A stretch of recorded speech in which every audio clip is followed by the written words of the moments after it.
Hello, I'm going to show you how to cook perfect basmati rice. So the best way to cook lovely, nice, fluffy basmati rice is to measure out 1 part rice and 2 parts water.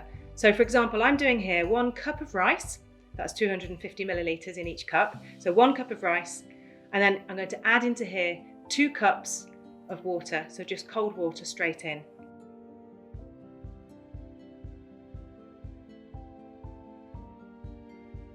I'm going to add a pinch of salt and then put this over a high heat on the hob and then let this come to a nice rolling boil. And when I say rolling boil, I mean it needs to be really nice and bubbling fast.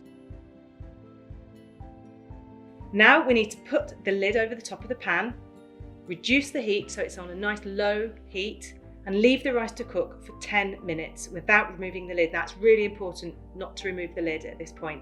Once the 10 minutes is up, turn off the heat, but still leave on that lid. Do not take off the lid at this point. You want to leave the rice to continue cooking on its own without any heat underneath it for a further 5 minutes. And then finally, you can remove the lid, let that lovely steam escape from the top of the pan, and then run a fork through, and you'll see you've got lovely, light, fluffy rice. And that's how you make perfectly cooked basmati rice.